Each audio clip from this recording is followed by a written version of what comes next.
চানখারপুলে মানবতা বিরোধী মামলায় ঢাকা মহানগর পুলিশের সাবেক কমিশনার হাবিবুর রহমান সহ ৩ আসামিকে মৃত্যুদণ্ডের রায় দেওয়া হয়েছে। মৃত্যুদণ্ডপ্রাপ্ত অন্য দুজন হলেন সাবেক যুগ্ম কমিশনার সুদীপ কুমার চক্রবর্তী ও রমনা অঞ্চলের সাবেক অতিরিক্ত উপকমিশনার শাহ আলম মোহাম্মদ আক্তারুল ইসলাম।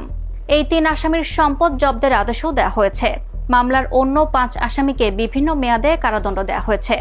২৬ জানুয়ারি বিচারপতি মোহাম্মদ গোলাম মুর্তজা মজুমদারের নেতৃত্বে গঠিত ৩ সদস্যের আন্তর্জাতিক অপরাধ ট্রাইব্যুনাল ১ এ রায় দেন। ট্রাইব্যুনালের অপর ২ সদস্য হলেন বিচারপতি মোহাম্মদ শফিউল আলম মাহমুদ ও বিচারক মোহাম্মদ মহিতুল হক এনাম চৌধুরী। এই মামলার ৮ আসামির মধ্যে ৪ জন পলাতক। ২০২৪ সালের ৫ আগস্ট চানখারপুল এলাকায় শিক্ষার্থীদের বিক্ষোভে গুলির ঘটনা ঘটে।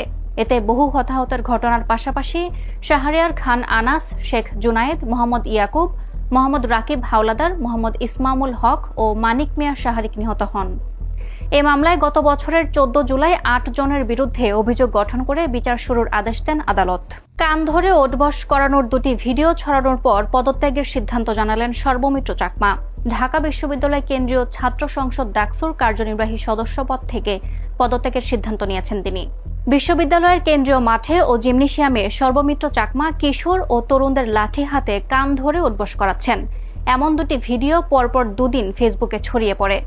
এতে দেখা যায় বিশ্ববিদ্যালয়ের কেন্দ্রীয় মাঠে হাতে লাঠি নিয়ে সর্বমিত্র চাকমা এদিক সেদিক হাঁটছেন ও কিশোর তরুণদের কান ধরে উঠবস করাচ্ছেন। সর্বমিত্র চাকমার এমন ভিডিও ছড়িয়ে পড়লে সমালোচনা শুরু হয়। এরপর সোমবার দুপুরে ফেসবুকে নিজের ভেরিফাইড পেজে পদত্যাগের সিদ্ধান্তের কথা জানান সর্বমিত্র চাকমা। তিনি ইসলামী ছাত্র শিবির প্যানেল থেকে ডাকসু নির্বাচন করে সদস্য নির্বাচিত হন। দুর্নীতি ও দুঃশাসন মুক্ত ইনসাফের বাংলাদেশ গড়ার ডাক দিয়েছেন জামায়াতে ইসলামীর আমির ডাক্তার শফিকুর রহমান। বিগত ৫৪ বছরের রাজনীতিকে দুর্নীতি ও দুঃশাসনের ইতিহাস বলে আখ্যা দিয়েছেন তিনি। সোমবার দুপুরে মেহেরপুর পৌর শহরের সরকারি উচ্চ মাধ্যমিক বালক বিদ্যালয় মাঠে বিশাল জনসভায় প্রধান অতিথির বক্তব্যে তিনি বলেন, বিগত দিনে যারাই ক্ষমতায় ছিলেন তারা কেউই সততার সঙ্গে দেশ পরিচালনার দাবি করতে পারবেন না। তিনি বলেন, ফ্যাসিবাদ ও লুটতরাজের কারণে দেশের সম্পদ ও ব্যাংকিং খাত ধ্বংস করা হয়েছে এবং জামায়াত এই ব্যবস্থার আমূল পরিবর্তন চায়। ক্ষমতায় থাকাকালীন কোনো জনপ্রতিনিধির সম্পদ ১ পয়সাও বাড়বে না বলে দৃঢ় অঙ্গীকার ব্যক্ত করেন জামায়াতের আমির। মেহেরপুর জেলা জামায়াতের উদ্যোগে আয়োজিত এই সভায় দলটির আমির আগামী জাতীয় নির্বাচনে জামায়াত মনোনীত প্রার্থীদের পক্ষে ভোট প্রার্থনা করেন। মেহেরপুর জেলা জামায়াতের নায়েবে আমির মাওলানা মাহবুব উল আলমের সভাপতিত্বে সভায় আরও বক্তব্য দেন জামায়াতে ইসলামীর কেন্দ্রীয় নির্বাহী পরিষদ সদস্য মোবারক হোসেন, ইসলামী ছাত্র শিবিরের কেন্দ্রীয় সেক্রেটারি জেনারেল শিবগাতুল্লাহ সিবগা সহ অন্যান্যরা। ঢাকা ১৮ আসনে জাতীয় নাগরিক পার্টি এনসিপি ও ১১ দলীয় ঐক্যের প্রার্থী আরিফুল ইসলাম আদিবের জনসংযোগে হামলার ঘটনা ঘটেছে। হামলায় ১১ দলীয় ঐক্যের ২ জন আহত হয়েছেন। এনসিপি অভিযোগ করেছে এ ঘটনায় স্থানীয় বিএনপি নেতাকর্মীরা জড়িত। সোমবার সকালে আরিফুল ইসলাম রাজধানীর খিলক্ষেত থানায় ডুমনি নূরপাড়া এলাকায় একটি এতিমখানা পরিদর্শন ও গণসংযোগ করতে গেলে এ হামলার ঘটনা ঘটে। দুপুরে গণমাধ্যমে পাঠানো এক বিজ্ঞপ্তিতে এ ঘটনার নিন্দা ও প্রতিবাদ জানিয়েছে এনসিপি। এই ঘটনার সঙ্গে জড়িত ব্যক্তিদের দ্রুত গ্রেপ্তার ও দৃষ্টান্তমূলক শাস্তির দাবিও জানিয়েছে এনসিপি। এদিকে এই হামলার ঘটনায় তীব্র নিন্দা ও প্রতিবাদ জানিয়েছে আমার বাংলাদেশ পার্টির চেয়ারম্যান মুজিবুর রহমান মঞ্জু। স্মরণকালের অন্যতম ভয়াবহ শীতকালীন ঝড়ের কবলে পড়েছে যুক্তরাষ্ট্র। এতে বিভিন্ন অঞ্চলে অন্তত ১০ জন প্রাণ হারিয়েছেন। বাতিল হয়েছে যুক্তরাষ্ট্রের হাজার হাজার ফ্লাইট।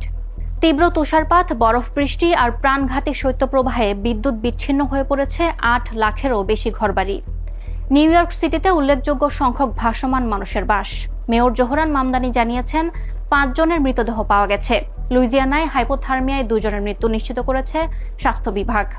টেক্সাসের কর্তৃপক্ষ ৩ জনের মৃত্যুর খবর দিয়েছে। এছাড়াও টেনেসি ও কানসাসেও ঝড়ের মৃত্যুর খবর পাওয়া গেছে। ঝড়ের কারণে প্রায় অর্ধেক অঙ্গরাজ্যে জারি করা হয়েছে জরুরি অবস্থা। ওয়াশিংটন ডিসির মেয়র জানিয়েছেন এটি গত ১ দশকের সবচেয়ে বড় তুষারঝড়।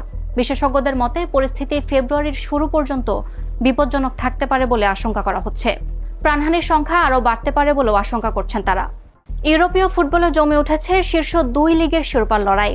লা লিগায় রিয়াল মাদ্রিদকে টপকে শীর্ষে ফিরেছে বার্সেলোনা। অন্যদিকে প্রিমিয়ার লিগে ম্যানচেস্টার ইউনাইটেডের কাছে হেরে বড় বিপাকে পড়েছে আর্সেনাল। লা লিগায় নাটকীয়তায় ২১ ম্যাচে ৫২ পয়েন্ট নিয়ে আবারও লিগ টেবিলের চূড়ায় উঠেছে কাতালান ক্লাবটি। সমান ম্যাচে ৫১ পয়েন্ট নিয়ে ঘাড়ি নিঃশ্বাস ফেলছে রিয়াল মাদ্রিদ। মাত্র 1 পয়েন্টের এই ব্যবধান যে কোনো সময় বদলে দিতে পারে দৃশ্যপট। অন্যদিকে ইংলিশ প্রিমিয়ার লিগে শিরোপার দৌড়ে বড় হোঁচট খেয়েছে আর্সেনাল। শেষ 3 ম্যাচে ড্রয়ের পর 25 তারিখ রাতে 3-2 গোলে ম্যানচেস্টার ইউনাইটেডের কাছে হেরেছে মিকেল আর্তেতার দল। 50 পয়েন্ট নিয়ে শীর্ষে থাকলেও আর্সেনালের সঙ্গে ম্যানচেস্টার সিটির ব্যবধান কমে দাঁড়িয়েছে মাত্র 4 পয়েন্টে। সিটির সমান 46 পয়েন্ট নিয়ে লড়াইয়ে টিকে আছেন অ্যাস্টন ভিলাও। দ্রুত ঘুরে না দাঁড়ালে এখন শীর্ষস্থান হারানোর ঝুঁকিতে গানাররা।